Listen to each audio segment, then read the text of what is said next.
waa fududihi ma dheeraynayno. su-aasha koowaad waxay ahayd haddii qof guur soo maray uu zino sameeyo diintu maxay ka leedahay.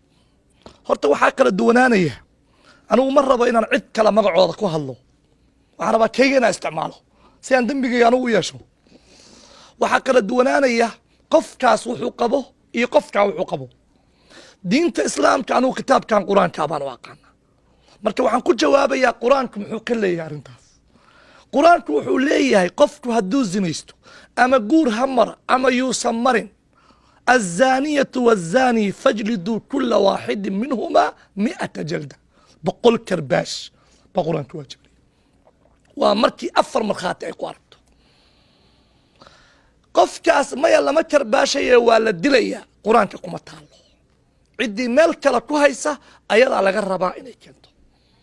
diintaana waa la socotaanoo markii nabi maxamed loo soo ebiyeyey waxaa lagu yidhi alyawma akmaltu lakum diinakum. waxaad kala ogaataan zinaysigu waa nin naag u galmooda, dilkuna waa qof nafta laga gooyo. qofkii zinaystay oo guur soo maray ha la dilo, waa dembiguu galay mid ka weyn ha lagu abaalmariyo. waa arrin caqligii diintu midna ays ogolayn, caqlidi midna ma ogola, qur-aankana kuma taalo. ilaahay inuu noo sheego karbaash 100 ah oo uu noo sheegi waayo dil may, wax walba uu noo sheegay. maa faradnaa fi lkitaabi min shay tibyaanan likuli shay wakula shayin fasalnaahu tafsiila. ciddii marka tiraahda qofka guur soo maray waa la dilayaa, waxaan leenahay aayadda sheegtay na tus. mala colaadinayn, lama murmayno.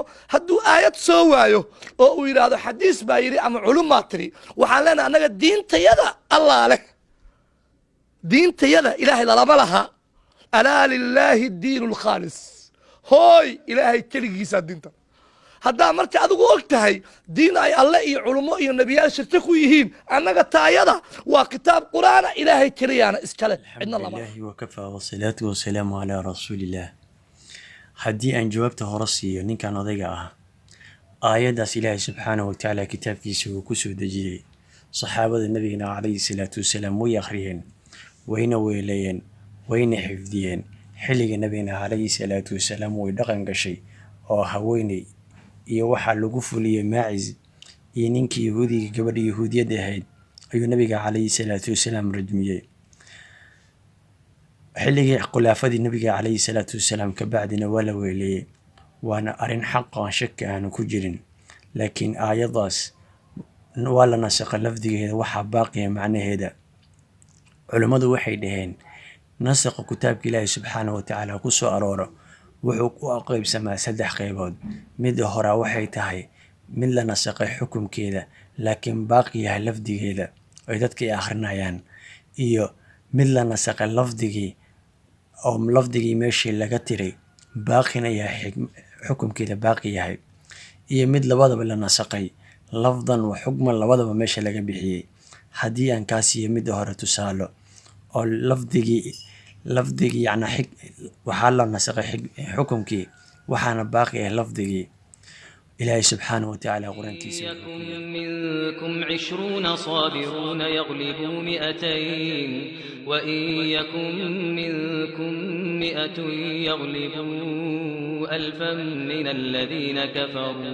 يغلبوا 1000 من الذين كفروا بأنهم قوم لا يفقهون. allah subxaanahu watacaala wuxuu leeyahay adinka 20 idinka mid oo sabrayso waxay ka adkaanaysaa 200. 100 adinka idinka midna wuxuu ka adkaanayaa 1,000 oo gaalada ah, waayo waa qoom aan wax fahmaynin. aayadda ilaahay subxaanahu watacaala aayad kale ayuu ku nasaqay. خفف الله عنكم وعلم أن فيكم ضعفا فإن يكن منكم 100 صابرة يغلبوا 200 وإن يكن منكم 1000 يغلبوا 2000 بإذن الله والله مع الصابرين. ilaahay subxaanahu watacaala uu idinka qafiifiyey maadaama ogaad ilaahay subxaanahu watacaala in dhexdiina dicf ahaaday oo daciifnimayda ku jirto. 100 adinka idinka mid oo sabrayso waxay ka adkaanaysaa 200. walu fiirso 1000 adinka idinka mid oo sabran wuxuu ka adkaanayaa 2,000 oo gaalada ah. aayadda marka ilaahay subxaanahu watacaala xukumka ayuu ka nasakha aayaddii hore, laakiin lafdigeeda weli baaqi u sii naqan si ay ummadda tadkiiro u noqoto oo ilaahay subxaanahu watacaala u xasuustaan inuu ilaahay subxaanahu watacaala wax ka qafiifiyey oo u nimceeyey. saasoo kaleeto haddana waxaa qisimka labaad ee ahayd aayad la nasakha lafdigii laakiin baaqiya xukumka, sida aayatu rajmi oo kaleeto. aayadda way jiri jirtay ashiiqu washiiqatu idaa zanayaa farjumuuhumaa ayay ahayd albatata. xukumkii waa baaqi ilaa qiyaamaha, waana arrin ilaahay subxaanahu watacaala uu nasakha lafdigii. xigmadda ku jirta in la nasakhaa lafdigane allahu aclam, laakiin waxaa meesha lagu caddeeyey in ummatul muxamed ay ka fadli badanta ummatul yahuud, waayo ummatul yahuud ayagoo ay ku qoran tahay kitaabkooda towreed ay waxay isku dayeen inay qariyaan. nebi ayuu calayhi salaatu wasalaam ayay u imaadeen ayagoo ka fidya dalbaayo qadiyadii labada yahuudiyeed markuu ka zinaystay nin naa ka zinaystay. markii nebigu u imaadeen calayhi salaatu wasalaam wuxuu ku yidhi la imaada kitaabkiina towreed. kitaabka markii la keenay ka raasha ayaa layidhi, mid ka mid a gacantiisii saaray aayaturajmi. markaasaa cabdullaahi binu salaam oo marka hore culamaa ulyuud ka mid ahaa laakiin soo islaamay ayaa arrinkii ogaa. wuxuu ku yidhi war meesha gacantaada ka qaad. haddii gacantii laga qaaday waxaaba ku taalo aayatu zani iyo qofka muxsimka ah in la rajminayo thaabitatun fi towreed, way ku sugnayd lafdigeedii xukumkeedaba. ummatul yahuud marka waxay isku dayday inay qariso, aysan ku camal falin lafdigeedii iyo macnaa arrinkii meesha ku qornaa. laakiin ummatul islaam arrinkaasi way dabaqday xukumkeeda ayada oo ay jirto lafdigii in la masakhay oo ilaahay subxaanahu watacaala masakhay. waxay ku tusinaysaa marka ummatul maxamed fadligeeda iyo siday u qaadatay amarka ilaahay subxaanahu watacaala. marka aayaddaas waa thaabita, yacni xukumkeeda waa thaabit, laakiin macnaheedii lafdigeedu ilaahay subxaanahu watacaala meesha wuu ka tirtiray. cidna shaki kama gelin dadka muslimiinta ahlu sunnaha ah ilaa mooyaane dadka la yidhaha ahlu quraaniya oo ay dhahayaan kitaabkaasaan aaminsannahay, kitaabkana kuma qorno.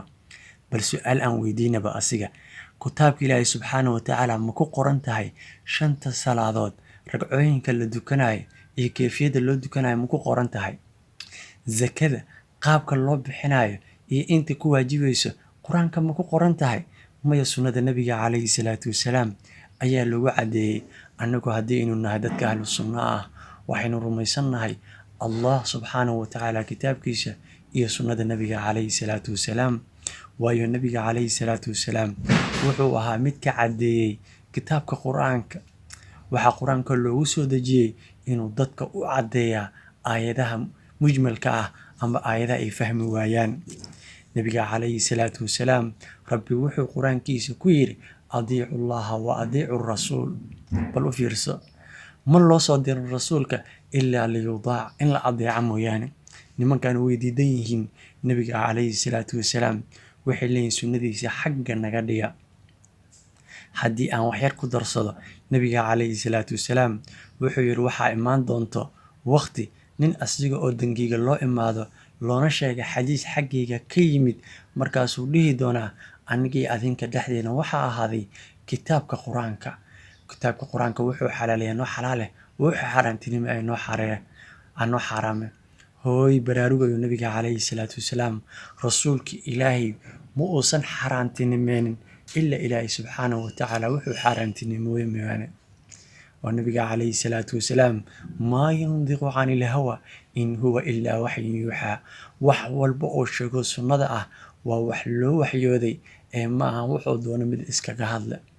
oo nabiga calayhi salaatu wasalaam ilaah ayaa nasahay oo ka nasahay inuu wax walba iskaga halaaqo ama uu iska yidhaahdo. laakiin nimankaani way diidan yihiin sunnada nabiga calayhi salaatu wasalaam. cumar bin khadaabna wuxuu yidhi radia allahu canhu, haddii aad aragtaan qoom noocaas ah oo yacnaa quraaniya la yidhaahdo waxaad kula dagaalantaan sunnada nabiga calayhi salaatu wasalaam. marka yaysan marna shubahaadku gelin. aayadda qur-aanka ilaahi subxaanahu watacaala oo hadda uu sheegayo meesha waa laga nasakhay, laakiin xukumkeeda wuu shaqaynaya ilaa yowmi alqiyaama. qofka zaaniga ee muxsinka ah ee guurka soo maray in la rajmiyaa shareecadiina ayaana amartay. wallahu aclam. إلى الله نمضي يا هنيئا لمن سبق ويا حظ قلب